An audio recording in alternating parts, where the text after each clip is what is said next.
nos podemos consolar, ¿cierto?, con las palabras que dice el Señor Jesús, que nosotros tenemos que estar, ¿cierto?, vigilando. Podemos aplicar la parábola de las 10 vírgenes, y también cuando dice, cuando estas cosas comiencen a suceder, a pesar de que la iglesia para el rapto no tiene ninguna señal. No hay ninguna señal. Porque dijo, aquí les digo un misterio, no todos, y bueno, y ahí está, en cualquier momento seremos transformados. Y estas señales son de la higuera de Israel, de lo que está pasando ahí. Así que igual uno está, ¿cierto?, conmocionado por todas las cosas que están pasando. China, Irán, Rusia, Turquía. El eje, ¿cierto?, del mal está pero funcionando a mil. Pero el Señor sabe todas las cosas. Para Israel tiene un plan y para la iglesia tiene otro. Y nosotros como iglesia, un día seremos sacados aquí, como dice la Escritura, arrebatados. Así que es nuestra esperanza. ¿Pueden abrir sus Biblias, por favor?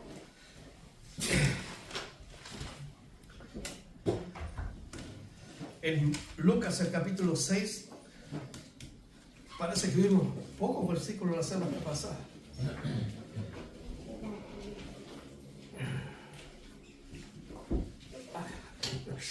Lucas 6.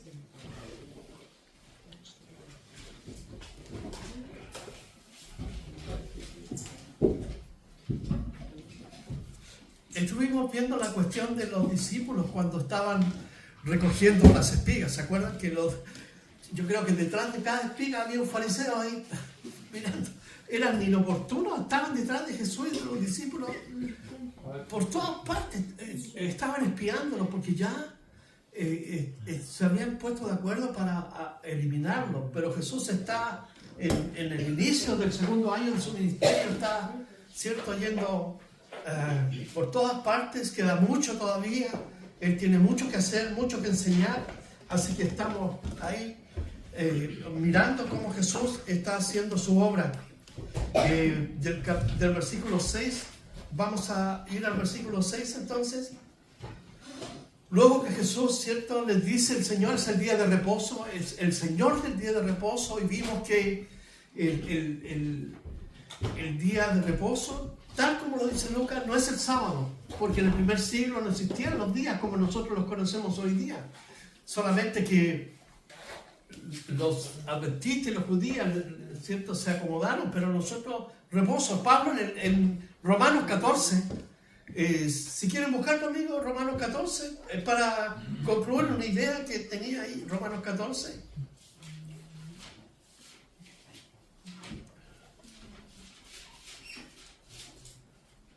El versículo 5, Romanos 14, 5, es interesante porque aquí Pablo habla sobre del débil en la fe. Entonces hay mucha gente que se aferra a un día, una estructura ahí que no puede romper. Pero miren lo que dice Pablo en el capítulo 14, versículo 5, dice: uno se diferencia entre día y día. El sábado, decían los judíos.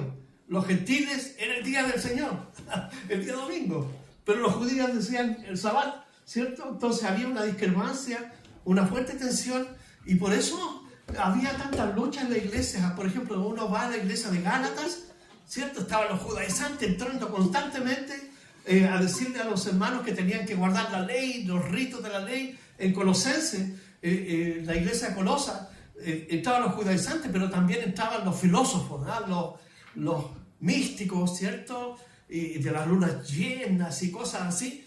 Pero mira lo que dice aquí: uno se diferencia entre día y día, otro juzga iguales todos los días. Para mí todos los días son iguales, ¿cierto? Cada uno esté plenamente convencido en su propia mente, ¿cierto?, de eso. El que hace caso del día, en este caso nosotros honramos el día domingo porque el Espíritu Santo se fue derramado en Hechos 2, día domingo, porque la fiesta de Pentecostés, porque dice ahí en Hechos 2 que en el día de Pentecostés, y el día de Pentecostés comenzaba el día siguiente del día de reposo, que es el día domingo, usando el mismo concepto que usaban los judíos, ¿cierto?, o la iglesia cristiana del primer siglo. Entonces el primer día domingo, Jesús honró el domingo resucitando, el primer día de la semana le llaman ellos, ¿cierto? En las Escrituras es el primer día de la semana. Entonces, ¿cuál sería el segundo? El lunes, el martes, el tercero sería así, martes, porque el judío nunca podría ponerle un nombre de un Dios pagano, ¿cierto?, a su semana. Es pensable. Los gentiles sí eran más flexibles, ¿cierto?, más liberales en algunos grupos cristianos. Entonces dice, el que hace caso del día lo hace para el Señor, y el que no hace caso del día para el Señor no lo hace. El que come para el Señor come, pero porque da gracias a Dios, y el que no come para el Señor no come y da gracias a Dios.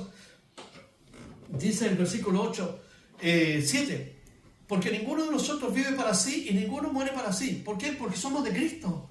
Entonces ahora nosotros estamos volcados hacia Cristo, y ya no es tan solo un día, es todos los días. No es tan solo una hora, es todas las horas en que estamos nosotros involucrados en Cristo. Así que el Señor le dice, yo soy el Señor de la semana, o sea, del reposo. Así que, pues si vivimos, ¿cierto?, para el Señor vivimos, y si morimos, para el Señor morimos. Así pues, sea que vivamos o que muramos, somos del Señor.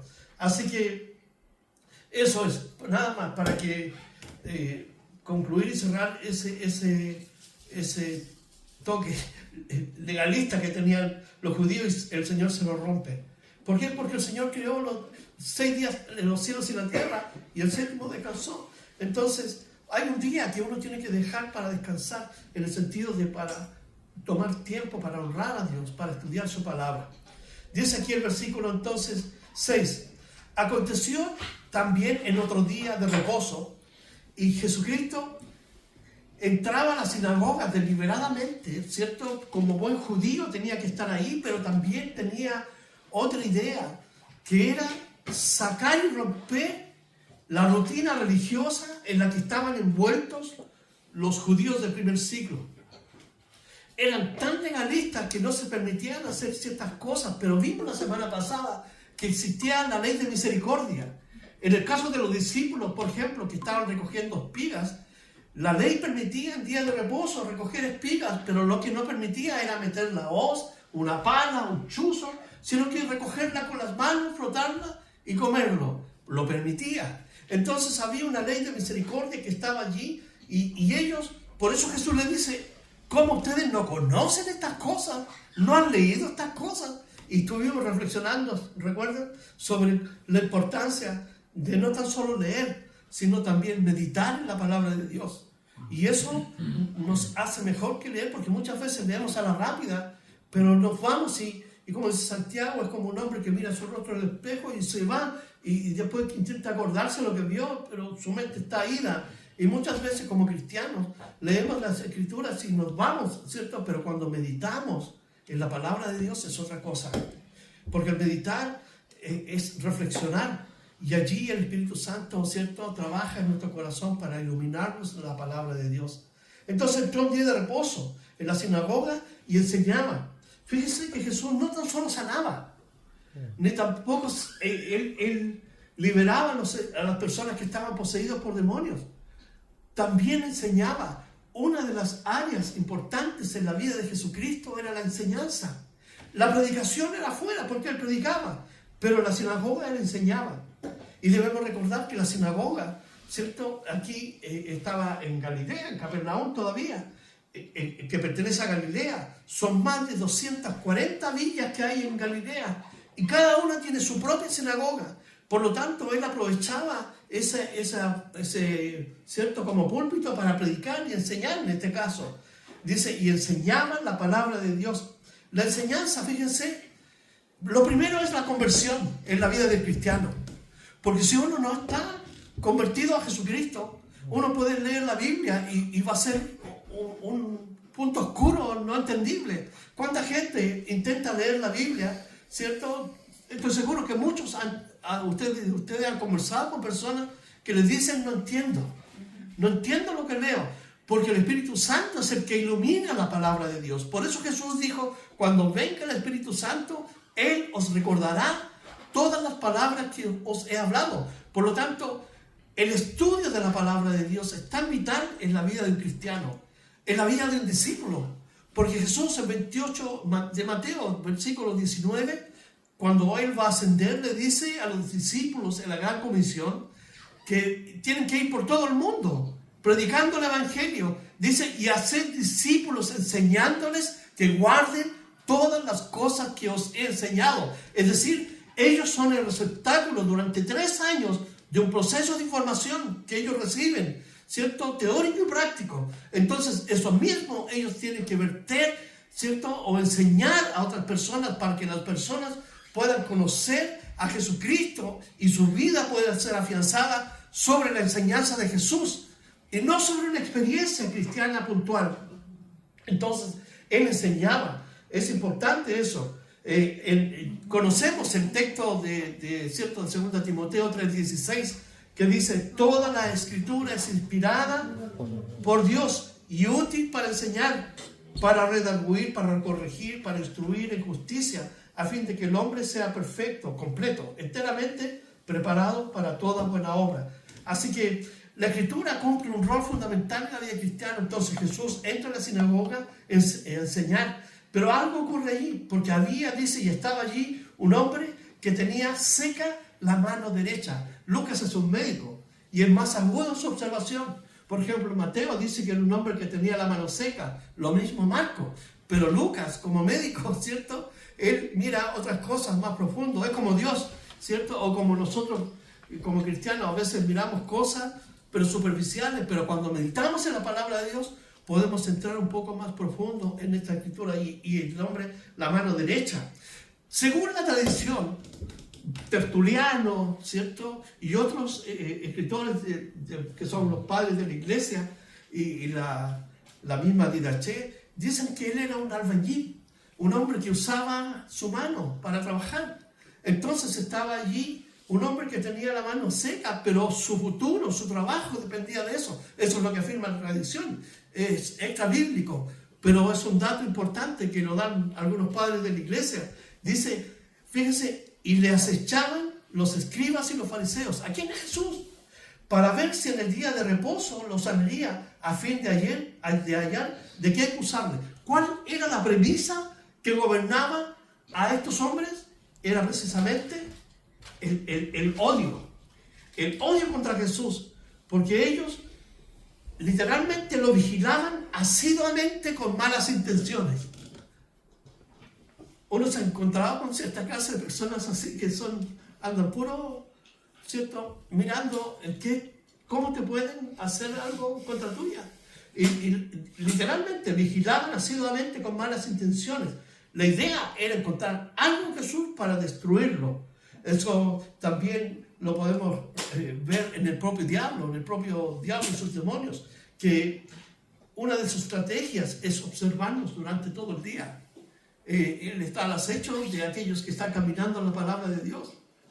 Él está pendiente de cuando fallamos. Nosotros fallamos cada día, pero tenemos la virtud de que vamos a Cristo Jesús y pedimos perdón.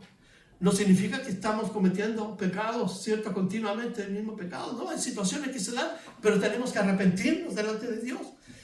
Pero el diablo siempre está mirándonos para acusarnos, así como Dios, como lo acusó delante de Dios a Job, ¿cierto? Le dijo, pero quítale tu mano, ¿cierto? Saca tu mano de él, porque tú lo proteges, ¿cierto?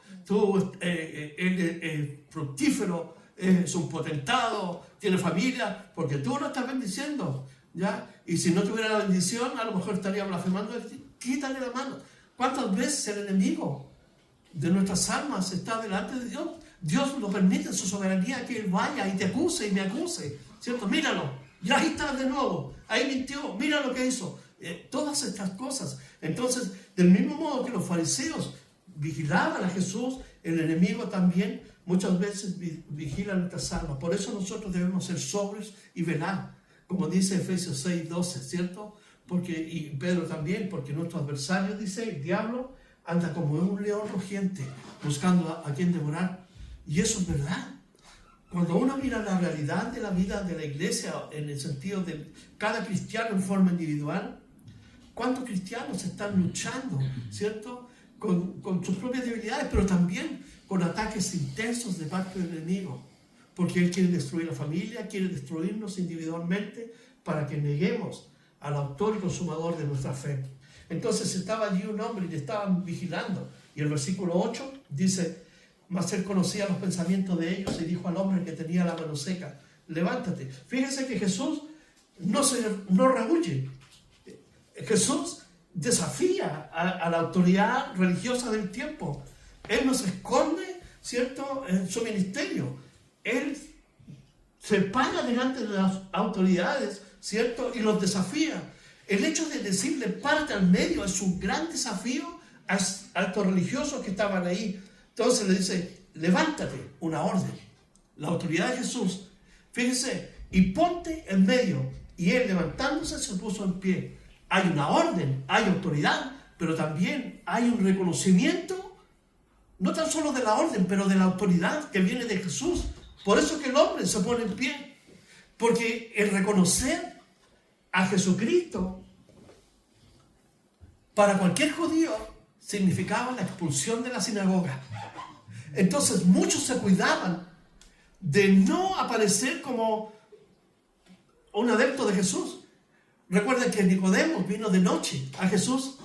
¿Por qué? Porque tenía miedo que fuera expulsado. Además, él era un representante del Sanedrín. Entonces, con toda razón lo iban a expulsar del Sanedrín, de la sinagoga. Y eso literalmente, ¿saben qué? Liquidaba a una persona de todo su quehacer religioso. Porque acuérdense que Israel respiraba, vivía, todo lo que era religioso. Entonces, porque estaba el templo, los sacrificios, estaban los diezmos, la sinagoga, estaba la Torá, en fin, veían los fariseos orando en la calle, en fin, su vida era en torno al mundo religioso, así que tenían miedo de que ellos, ¿cierto?, lo expulsaran de la sinagoga, ¿cierto?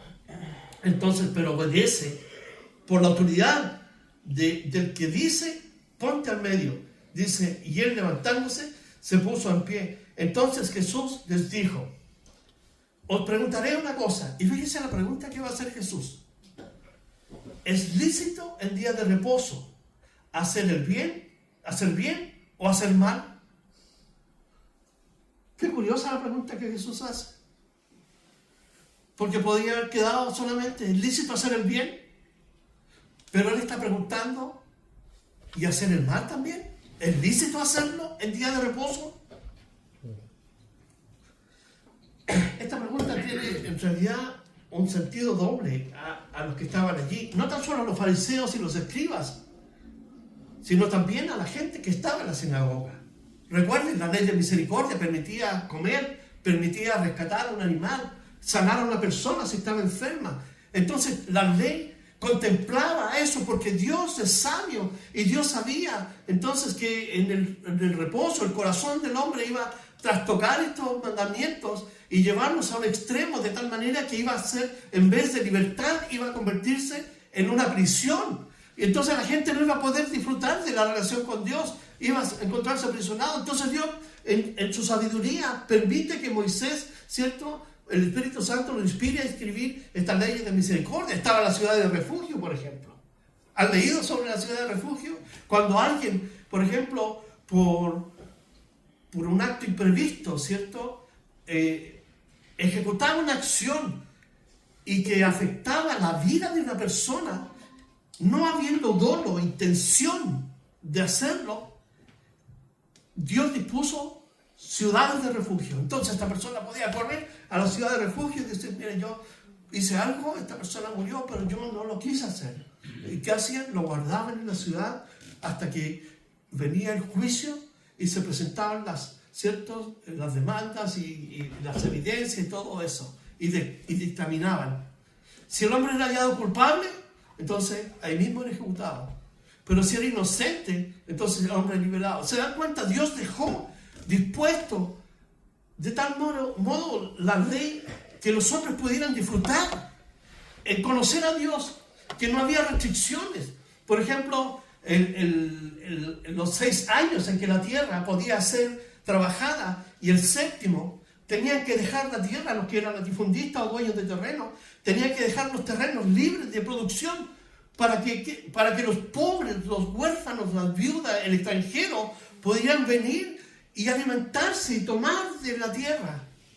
Y de nuevo, en el nuevo proceso, la tierra iba a dar más abundantemente. A los 50 años, aquellos, por ejemplo, que habían tomado un préstamo para comprar una casa, o habían tomado un préstamo y habían dejado su casa en prenda, a los 50 años la casa se le devolvía completamente. ¿Se dan cuenta? Los esclavos eran dejados libres. En fin, entonces en estas leyes que ellos debían conocer, no las practicaban, porque estaban rigurosamente ellos enfrascados en hacer prosélitos de una religión que encadenaba. La ley nunca se propuso traer a esclavitud a las personas. Lo que la ley pretendía era que el hombre se sintiera pecador delante de Dios y dijera: Dios, yo no puedo con esto. Pablo dice, la ley tomando ocasión, dice, por causa del mandamiento, me mató, porque yo no sabía que codiciar era pecado. Y la ley me dice, no codiciarás. Entonces, tomando ocasión, me mató. El mandamiento era malo, dice, no, era bueno. Eso es para demostrar que mi naturaleza está corrompida y que necesitaba de algo más, porque la ley tenía un propósito moral, ético, en cierto modo espiritual, pero no salvífico, es decir, no salvaba, hasta que ellos pudieran, ¿cierto?, mirar por fe a la redención que estaba en Cristo Jesús, tipificada por los sacrificios que se hacían cada año. Pero aquí, volviendo, para no irnos tan lejos, ¿cierto?, estaban ahí mirándolos, ¿cierto?, y mirándolos todos, perdón, aquí dice, el 8, dice, mas él conocía los pensamientos de ellos. Jesús, en su omnisciencia, leía todos los procesos de la vida de ellos. Estaba claro que pensaban ellos. Estaba todo a la luz de Jesús. Dice, y conocía los pensamientos de ellos, y dijo al hombre que tenía la mano seca, levántate y ponte en medio de él, y levantándose se puso en pie. Entonces Jesús le dijo, os haré otra pregunta, ¿es lícito un día de reposo hacer el bien o el mal? ¿Salvar la vida o quitarla? Nadie respondió la pregunta. No, nadie respondió a la pregunta. Porque era una pregunta dirigida a ellos, pero a todo el mundo en realidad, pero especialmente a ellos. Porque si ellos respondían, sí, es lícito hacer el bien, entonces Jesús tendría que decirle, entonces, sana, estira tu mano. Y todo estaría bien. Todos tendrían que alabar a Dios y todos contentos. Pero si ellos decían, también es lícito hacer el mal, entonces Jesús, ¿qué hizo con eso? Expuso la maldad en sus corazones, porque ellos lo único que querían hacer era matarlo, violando así el sabbat o el reposo que ellos tanto adoraban. ¡Qué increíble! Entonces, ¿es lícito hacer el bien o el mal? ¿Salvar la vida o quitarla?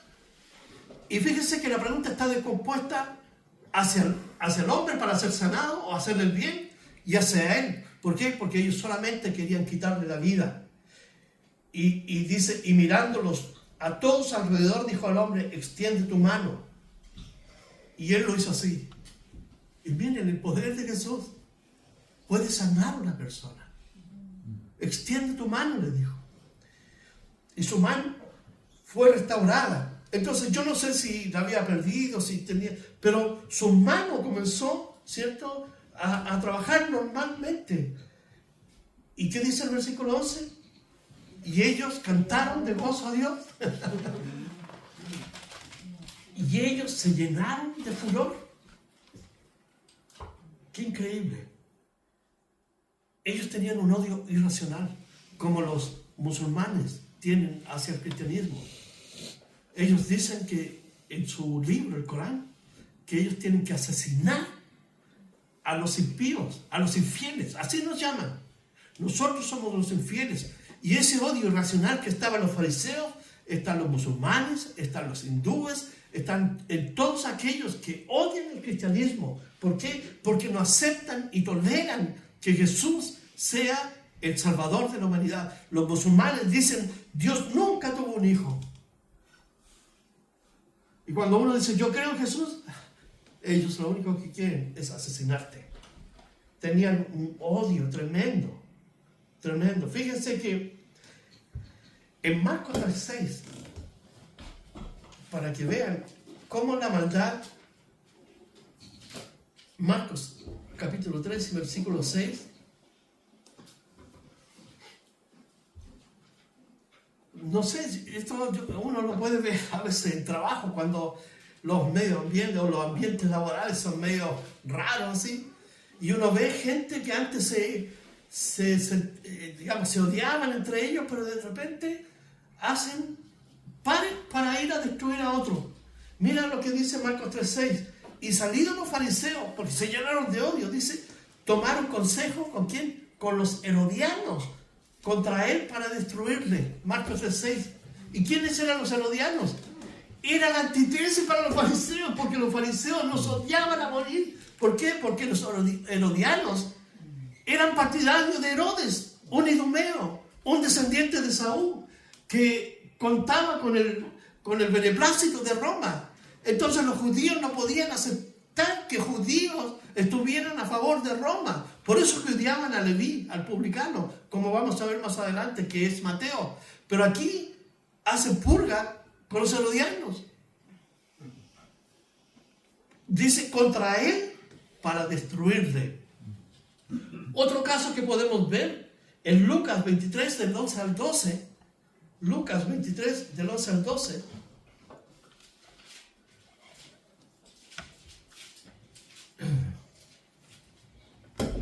Fue cuando Pilatos mandó a Jesús a Herodes, porque Herodes era el gobernador de Galilea. Pero Pilatos y Herodes se odiaban. Pilatos y Herodes se odiaban.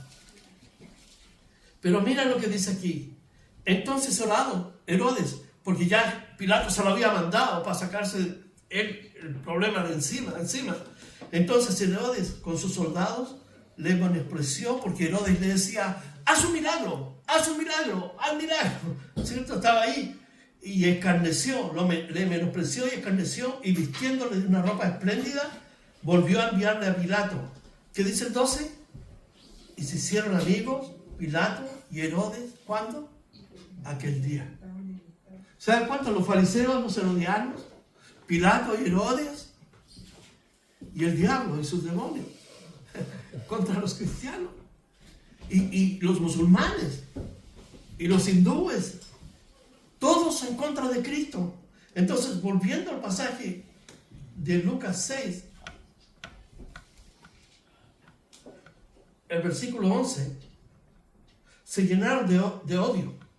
Ellos querían acabar con Jesús. Y el versículo, luego que Jesús sale de allí, el versículo 12, que Jesús se fue al monte a orar. Este pasaje está vinculado con Mateo 5, cuando dice, y subiendo al monte, ¿cierto?, les enseñaba, y ahí comenzaba Jesús, bienaventurados los pobres, ¿ya? Este es el monte. Pero la visión de Mateo es que lo comunica subiendo al monte para dar las bienaventuranzas. Lucas, primero, a Jesús al monte a orar. Mira lo que dice aquí el versículo 12. En aquellos días, él, Jesús, fue al monte a orar y pasó toda la noche orando. ¡Wow! ¡Qué disciplina tenía Jesucristo! Por eso tenía tanta autoridad como el hombre, como el Hijo del Hombre. Un hombre de oración. Él no necesitaba orar para hablar con el Padre. Él bastaba ir al monte y hablar con él. Pero Él nos da el ejemplo de las cosas que tenemos que hacer nosotros. ¿Y por qué fue al monte a orar? Porque Él va a elegir ahora a sus discípulos. Entonces la elección de los discípulos no tiene que ver con una cuestión del ser humano, ¿cierto? Con los gustos del ser humano, que me gusta este líder, este otro. No tiene que ver con un llamado de Dios, porque Jesús nos va a escoger. Entonces aquí Jesús pasó la noche orando. No tomó decisiones al azar. Confiaba en la guía de Dios para todo lo que iba a hacer. Él fue a orar toda la noche. Y dice el 13, y cuando era de día, llamó a sus discípulos y escogió a 12 de ellos, de los cuales también llamó apóstoles. Recuerden que Marcos y Mateo los llama discípulos. Y Lucas, en retrospectiva ya de lo que ya había sucedido, porque ya eran apóstoles, les llama apóstoles. Entonces primero hay que ser discípulo y después un enviado, porque la palabra apóstol significa uno que es enviado. Pero él escogió a 12 y vamos a ver aquí a quiénes escogió. Cuando era de día llamó a sus discípulos y escogió a 12 de ellos. 14. A Simón, a quien también llamó Pedro, a Andrés su hermano. Dice Jacobo y Juan, Felipe y Bartolomé. Interesante porque fue Andrés el que le habló de Jesucristo a Pedro. Eso lo encontramos en el Evangelio de Juan. Y le habló a Natanael también. Así que Andrés no aparece mucho en la escena, pero era un gran evangelista. Dice el 15, también llamó a Mateo, que es Leví también, Mateo 9:9, él el cobrador de impuestos. Tomás, dice Jacobo, hijo de Alfeo, Simón llamado Celote. ¿Qué tiene que hacer un celote ahí? ¿Ustedes saben lo que eran los celotes? Los celotes eran como los sicarios, así eran los terroristas, los de ultraderecha, que andaban, ¿verdad?, con cuchillo y todo eso, querían matar a Herodes, querían matar a los romanos. De hecho lo hacían, ¿cierto? Nosotros nos vemos esas cosas que pasaron ahí, pero hay historiadores que nos hablan de eso. Pero tiene un celote ahí. Cuando Jesús dice, el reino de los cielos, dice, se hace violento. Y solo los violentos lo arrebatan. Es como una mirada media celote, así, medio revolucionaria. ¿Verdad? Es como, tenemos que traer el reino de los cielos, ¿cierto? Por la fuerza, pero no está hablando de esa fuerza física, ni de lo que los celotes pensaban. Pero llamó un celote. Judas, hermano de Jacobo, y Judas Iscariotes, que llegó a ser el traidor. ¿Y por qué Judas Iscariote? Porque en la ciudad donde vivía Judas era Iscar, por eso de Iscariote, ¿ya? Porque Judas era del lugar llamado Iscar, por eso le pusieron Iscariote. Entonces, podemos ver una cosa aquí, que Dios en su soberanía, incluso el mal sirve para sus propósitos. ¿Por qué? Porque en la omnisciencia de Dios, aunque Judas tenía la libertad para arrepentirse y volver a Jesucristo, en la omnisciencia y sabiduría de Dios, él tomó una decisión equivocada. Entonces Dios usó esa situación, ¿para qué? Para sus propósitos. Los calvinistas dicen que Dios determina a algunos para salvación, que Cristo murió solamente por algunos en la cruz, y que otros Dios los escoge para ir al infierno y se cierra el caso. Yo encuentro esa posición súper terrorista, casi. De hecho, Calvino, ustedes saben que Calvino mandaba a matar a personas si pensaban distinto de ellos. Jacobo Arminio era su contrincante, y todos los anabaptistas, que era un movimiento, aparte de los calvinistas y los arminianos, que cuando alguien se convertía a Cristo, los volvían a rebautizar.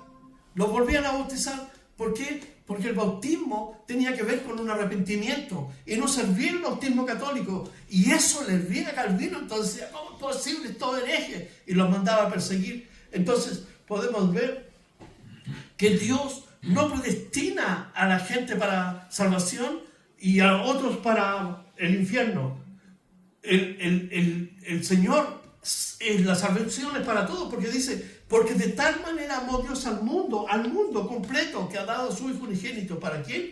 Para todo aquel que cree. Judas tomó la mala opción, porque Judas era un visionario político, y a pesar de que era ladrón y todas esas cosas, pero lo que más primaba en él era la concepción política, porque él va en su intento de traicionar a Jesús. ¿Qué quería? Forzar a Jesús que tomara el reino por la fuerza y expulsar a los romanos. Eso es lo que quería Judas. Pero Dios, como conoce los corazones, vemos que él podía haberse arrepentido, no lo hizo. Pedro renunció, blasfemó contra Jesús, pero él se arrepintió. Y no porque Dios quería salvar a Pedro y matar a Judas, simplemente porque en la elección libre que tenemos, ¿cierto?, nosotros tenemos la posibilidad de seguir o no a Cristo. Y eso es sumamente importante. Entonces, él escogió a estos 12 hombres. Dice el versículo 17, y descendió con ellos y se detuvo en lugar llanos. Entonces, la paradoja, Mateo dice que subió al monte, aquí está en el monte orando, elige a sus discípulos, no llamó exclusivamente a los 12, ¿se acuerdan que tenía más de 70 discípulos? Y de entre su grupo elige a 12, y en un lugar llano, asentado, en el propio monte, sin bajar a la ciudad, el Señor Jesucristo lanza esta bienaventuranza, lo mismo que Mateo. Entonces, en retrospectiva, Mateo ve una cosmovisión de subiendo al monte. Jesús, Lucas lo ve bajando del monte, pero llegando a un punto medio del monte, y dice así: y descendió con ellos y se detuvo en un lugar llano en compañía de sus discípulos y de una gran multitud de gente de toda Judea y de Jerusalén y de la costa de Tiro y de Sidón.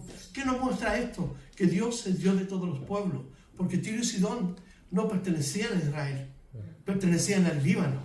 Entonces eran foráneos, extranjeros, gentiles, pero Dios nos ama en particular a todos. Por lo tanto, Dios, el Evangelio está listo para todos. Entonces habían venido de Tiro y de Sidón, que habían venido para oírle y para ser sanados de sus enfermedades. La esperanza, recuerden que en el primer siglo la gente era enferma, moría a los 30 y tantos años, a los 40 y tantos años. La esperanza de vida era muy limitada, muy corta.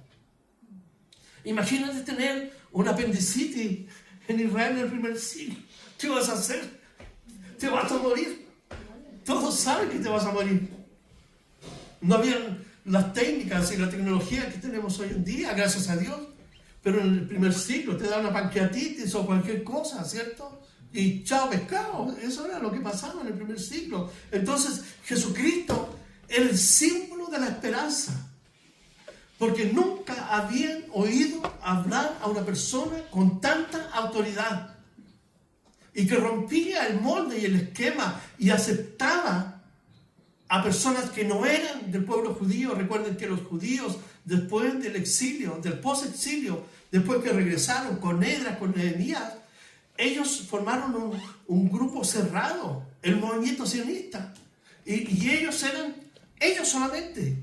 Y si tú querías formar parte de ellos, tenías que venir y cumplir todas sus reglas. Tenías que circuncidarte, guardar la ley, el sábado, en fin, eran cargas pesadas. Por eso Jesús les dice: ay de vosotros, escribas y fariseos, que recorréis el cielo y la tierra para hacer un prosélito, y cuando lo halláis, lo hacéis 2 veces hijos del infierno. Entonces, los judíos, hasta Dios lo capturaron para ellos. Es nuestro Dios. Pero Jesús está diciendo aquí todo lo contrario. ¿Se recuerdan el bautismo? Cuando Jesús fue al agua, que dice que el cielo abriendo, literalmente, ¿sabe qué dice? Se rasgó el cielo, se rasgó. ¿Y qué descendió? El Espíritu Santo a la vida de Jesús para traer una nueva revelación. Entonces, el cielo que se había cerrado en Malaquías, por decir así, el último profeta, se cerró porque Israel le dio la espalda a Dios. Entonces aquí se abre y irrumpe Jesús anunciando el reino de los cielos, que es para todos. Para todos. Pero los judíos habían hecho de su religión algo tan cerrado, un movimiento sectario. Pero Cristo abre el Evangelio para todo el mundo. Y así el Evangelio llegó a nosotros, porque alguien tuvo la oportunidad de predicarnos el Evangelio, tuvo la sensibilidad de traernos a Jesús a nuestro corazón. Y ahora nosotros juntos adoramos a este Dios y estamos esperando, porque en cualquier momento el Señor viene por nosotros. Y recuerden, tenemos una relación personal, no es familiar. Yo me gustaría que toda mi familia se fuera, pero no toda mi familia es creyente. Entonces yo debo velar y vigilar por mi vida. Debo llenar mi corazón con aceite, ¿cierto? ¿Para qué? Para ser tomado digno para ir. Y como la gracia de Dios es gracia, nos vamos con Él, porque el que ha creído en Cristo tiene vida eterna. Entonces venían para ser sanados de sus enfermedades. Los que habían sido atormentados por espíritus inmundos eran sanados, literalmente restaurados, ¿cierto? A un cabal estado. ¿Por qué? Porque el enemigo destruye, perturba la mente. Y cuando Jesucristo irrumpe, ¿cierto?, en el corazón de una persona, lo restaura cabalmente, porque precisamente ese es el deseo de Dios, que los hombres vengan al conocimiento de Dios. Dice el versículo 19, y toda la gente procuraba tocarle. Entonces imagínate la gente. Si Jesús apareciera y fuera, por ejemplo, a emergencia de Gustavo Frick, toda la gente iría. ¿Por qué? Porque todos están ahí por enfermedad. Y fíjate, cuando Jesús pasó por el tanque de Bethesda, ¿te acuerdas? El hombre dijo, ¿cuánto tiempo? Llevamos de 30 años. Pero mientras el ángel baja al agua, que era la concepción, porque es la gracia de Dios que lo sanaba, dice, yo estoy aquí, ¿no? Y Jesús, ¿qué hizo? Lo sanó. Entonces, la gracia de Dios es tan maravillosa, es amplia, es para todos, para liberar a los atormentados, es decir, que están esclavizados por espíritus inmundos, que son los demonios, como el apóstol Pablo nos enseña en Efesios 6. Y toda la gente procuraba tocarle porque de él salía poder de él y sanaba a todos. Precisamente porque la gente tenía fe, como la mujer del flujo. Ella creía que si lo tocaba, entonces su fe, la fe que ella tenía, ¿cierto?, fue validada por Dios. Y Jesús, ¿cierto?, la sanó. Poder salió de mí. Entonces todos sabían que Jesús era la oportunidad para ser sanado. Pero Jesús, como hemos visto hasta aquí, primero solucionaba el problema más grave, que es el problema del pecado en el ser humano. Ya vimos que el pecado produce una separación y una alienación. Nos separa de nosotros mismos, porque el pecado nos hace perder el sentido de la vida, el propósito de por qué estoy aquí. Por eso gente se suicida, porque el enemigo es experto en confundir a la humanidad. Estamos alienados de Dios, separados de todo. Y eso implica que el hombre sea capaz también entonces de hacer daño al prójimo, hacer daño a la tierra. Por eso que Dios en Apocalipsis dice que va a castigar a aquellos que han destruido la tierra. Entonces el pecado, y luego Jesús lo sanaba. Y luego ahí en el mismo lugar dice, y alzando los ojos hacia sus discípulos, a todos, ¿cierto? Porque había muchos seguidores. No todos los que estaban allí finalmente fueron seguidores. Recuerden que hay una gran diferencia entre ser un discípulo y ser un seguidor de Cristo. Un discípulo habla, respira, come, piensa, siente como su maestro. Un discípulo lo sigue de lejos. Y esa es la gran diferencia. Y nosotros somos llamados ¿a qué? A ser discípulos. Jesús dijo, vayan y prediquen y hagan discípulos, seguidores del maestro. Y en aquel tiempo, lo mencioné una vez, el maestro era rodeado por sus discípulos. Sus discípulos lo custodiaban para que nadie se acerque, como la mujer que lo tocó. Por eso Jesús, cuando dijo, alguien me tocó porque salió poder de mí, Jesús le dijo, nosotros estamos aquí, pero hay tanta gente, ¿cómo te vamos a cuidar si todos quieren abalanzarse encima tuyo? Pero un seguidor puede que un día lo siga, puede que otro no, que un día lo afecte la emoción, otro día no, pero un discípulo vive por convicciones, por todo el tiempo que ha estado sentado con su maestro. Entonces, nosotros aprendemos de nuestro maestro para vivir esta vida que Dios nos ha permitido que vivamos. Entonces dice, alzando los ojos hacia sus discípulos, decía, bienaventurados vosotros los pobres, porque vuestro es el reino de Dios. Fíjense que Mateo, este es el versículo 20, aquí está, versículo 20. Mateo escribe 8 bienaventuranzas, Lucas 4. Juan no escribe, ni Marcos, o Marcos sí, pero Mateo habla sobre 8 bienaventuranzas, Lucas sobre 4, pero también hay ayes de condenación en Lucas. Fíjense que Mateo le da un sentido espiritual a todo lo que Jesús enseña, porque va más profundo de la letra de la ley. Por ejemplo, dice que debemos amar a nuestros enemigos, que no debemos airarnos ni llamar ofensivamente a nuestros hermanos. Por ejemplo, le dijo, cualquiera que mire a una mujer, ¿cierto?, codiciándola en su corazón, ya adulteró. Pero Jesús no está combatiendo literalmente tan solo el adulterio. Jesús está combatiendo la inmoralidad y la sociedad que hay en el corazón. Allí está apuntando Jesús. Y este es el sentido de Mateo. Pero Lucas nos habla de una pobreza material, literal. Había tantos pobres en el primer siglo. Recuerden que los romanos le cobraban impuestos a través de propios judíos. Mateo era uno de ellos. Y les cobraban impuestos por todo. Al salir de la ciudad, al entrar a otra ciudad, al entrar a Jerusalén. En fin, le sacaban plata por todos lados. Y más encima estaba la religión judía, que le sacaba los diezmos, ¿cierto? El diezmo del trigo si tenían tierra y si plantaban, el diezmo de esto, el diezmo de esto, el diezmo... Al final, la gente era pobre. Y más encima estaba la clase aristocrática, que le robaba a los pobres. Amós hace una denuncia increíble contra los líderes del pueblo. ¿Sabe qué? Vendían a los pobres por un par de zapatos. Busquemos, por favor, en Amós 8. El libro de Amós. Está Daniel, Oseas, Joel, Amós. El capítulo 8, versículo 1 al 6. Mire lo que dice. Amós 8, del 1 al 6.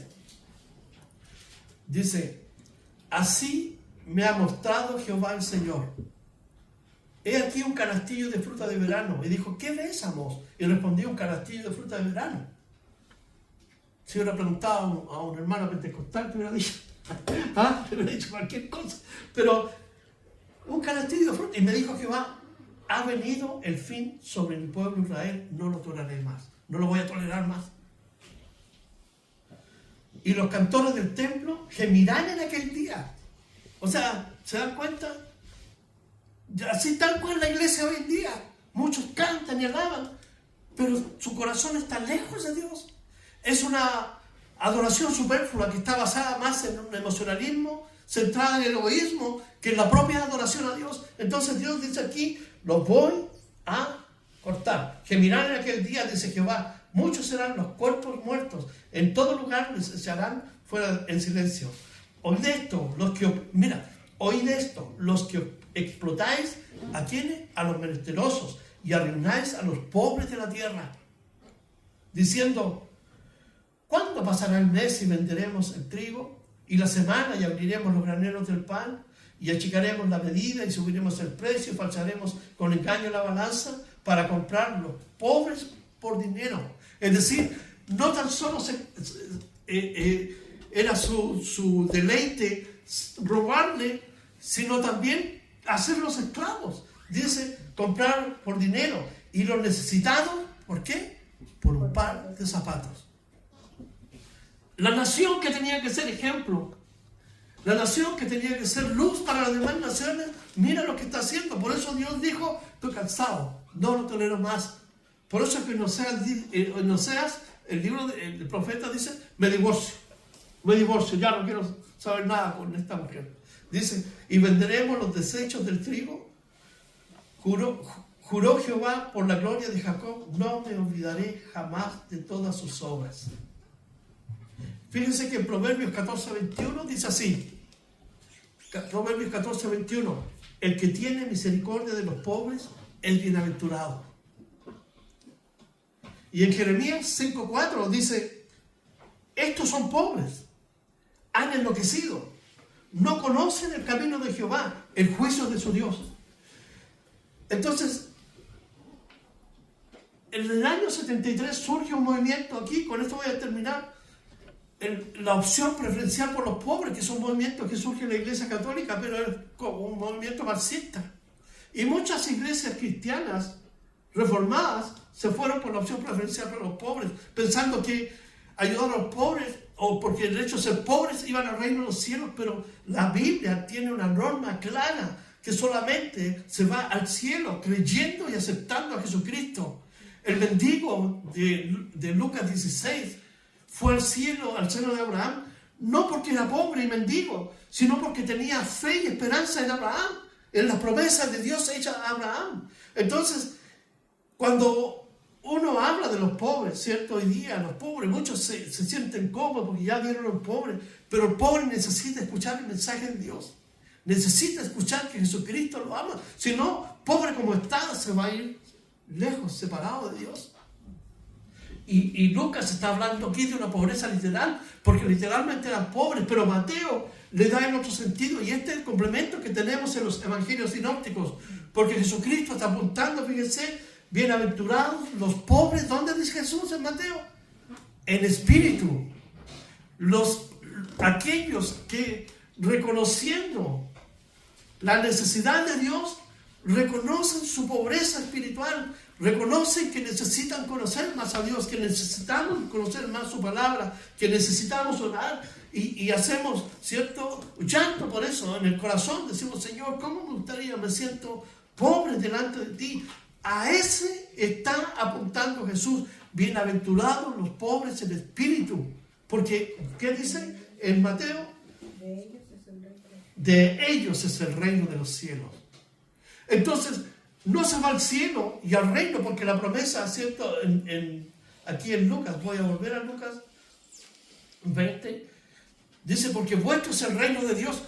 El reino de Dios no es accesoriamente entregado a las personas por ser pobres, sino porque hay una pobreza espiritual que reconoce y llora por el pecado, llora por haber afectado a Dios, llora por estar, ¿cierto?, desconectado de Dios. Entonces, ahí viene Dios por medio de su Espíritu para provocar ese cambio, ese arrepentimiento en el corazón que lo conduce al nuevo nacimiento y a ser justificado delante de Dios por medio de la cruz. Entonces, Mateo apunta realmente a lo que Jesucristo está diciendo. Aunque Lucas habla de la pobreza material, entonces las Escrituras en su complemento nos dice que es una pobreza espiritual, de que reconocemos nuestra necesidad de Dios. Jesús en Mateo enfatiza a los pobres en espíritu. Lucas nos habla de aquellos que son pobres materialmente. Sin embargo, mantienen su fe y esperanza en Dios. Están más sensibles a depender de Dios. De hecho, Proverbios dice, el pobre ora, el enfermo ora. El rico no, porque pone su esperanza en la riqueza. El reino de Dios no está asegurado al pobre por ser pobre, está asegurado porque ha creído en Cristo. Pero el pobre en su necesidad es más sensible a Dios, está más abierto a Dios. Por eso dice, porque de ellos es el reino de los cielos. Uno tiene que reconocer esta pobreza espiritual. La promesa es el reino. Hay un reino espiritual hoy día. Por medio de Cristo Dios gobierna nuestro corazón, por medio de su Espíritu Santo. Porque todo aquel que recibe a Jesucristo es llamado Hijo de Dios. Y el Espíritu Santo viene, ¿cierto?, y nos sella, y somos propiedad de Dios. Pero un día el reino se va a convertir en un reino material cuando Jesucristo venga a gobernar por 1000 años a esta tierra. Se va a bajar en el monte de los olivos. Allí se va a bajar Jesucristo y va a tomar control, ¿cierto?, del mundo entero, y va a gobernar con la iglesia. Allí va a ser un gobierno material. Pero hoy es un gobierno espiritual. Y como es espiritual, sufre ataques. Porque hay una lucha en el mundo espiritual. Pablo nos descubre ese mundo, donde hay huestes espirituales de maldad, donde hay demonios, donde hay principados, huestes espirituales, todo eso. Por eso es que tenemos que cautelar y seguir viviendo en esta humildad, de esta pobreza espiritual, para reconocer, ¿cierto?, que necesitamos de Dios cada día. Fíjense, en Santiago 2.5, con esto termino, dice, Santiago 2.5, hermanos míos, amados, oíd. Santiago 2.5, hermanos míos, amados, oíd. ¿No ha elegido Dios a los pobres de este mundo para que sean ricos en fe y herederos del reino que ha prometido a los que le aman? Hay muchos pobres que no aman a Dios. No quieren saber nada de Dios. Pero fíjense a quién eligió Dios. A los pobres en espíritu que reconocieron su necesidad. A nosotros, para que seamos ricos en fe. ¿Y cómo crecemos en esa riqueza? Por la palabra de Dios. Porque la fe viene por el oír. Y el oír la palabra de Dios. Y como estamos en un reino espiritual todavía, sufrimos ataques espirituales. Por eso tenemos que estar atentos, porque el enemigo quiere arrebatarnos esta riqueza que se llama fe. Dice, ¿no ha elegido Dios a los pobres de este mundo para que sean ricos en fe y herederos del reino que ha prometido a los que le aman? Somos herederos de un reino material. Hoy día espiritual, mañana va a ser material. Cuando Jesucristo mismo gobierne desde Jerusalén a todo el mundo, a todas las naciones. Allí no va a haber más pobres. Allí va a haber verdadera igualdad. No la que prometen los pseudopolíticos, ¿cierto? Sino la que Dios promete. Una igualdad donde todos seremos iguales delante de Dios. Donde Dios derramará sus bendiciones. Y donde Dios usará a la iglesia, a nosotros, para gobernar un mundo que entra a este gobierno de Cristo Jesús. Donde no habrá demonios. Satanás va a ser tomado preso por 1000 años. Va a ser un reino de prosperidad, de longevidad. Donde todo va a ser restaurado como una especie de Adán, o sea, del Edén. El león va a jugar con el cabrito, imagínate. La áspid no te va a morder, no, las arañas, a las cuales yo le tengo miedo, no te va a hacer nada, ¿cierto? Vas a poder tener un tigre en tu casa, si quieres. Imagínate. Todo va a ser restaurado. Pero mientras tanto, no podemos perder ese sentido que le da Jesucristo a la Escritura. Jesús dijo: a los pobres los tendréis siempre. Pero la pobreza espiritual es rica en fe. Y eso es lo que es importante para Dios. Vamos a ver. Señor, te damos gracias de este día por el privilegio que tenemos de ser tus hijos, Señor. Porque ninguno de los que está aquí tiene el mérito, Señor, para ser llamado hijo, si no fuera por Jesucristo, tu Hijo amado. Y sin duda, Señor, reconocemos nuestra pobreza, que necesitamos más de ti, Señor. Por eso, Señor, nos presentamos delante de ti con un corazón limpio, un corazón honesto, sincero, humilde, Señor. No tenemos nada que esconder, sino que anhelar, Señor, tu presencia en nuestro corazón. Señor, por los tiempos que tú dijiste que íbamos a vivir y que están pasando justo frente a nuestros ojos. Señor, que podamos mantenernos firmes en ti, Señor, en tu gracia, en tu amor, en tu misericordia. Señor, bendice a tu iglesia en el mundo entero, Señor. Y bendícenos a nosotros, Padre, en el nombre de Jesús. Amén.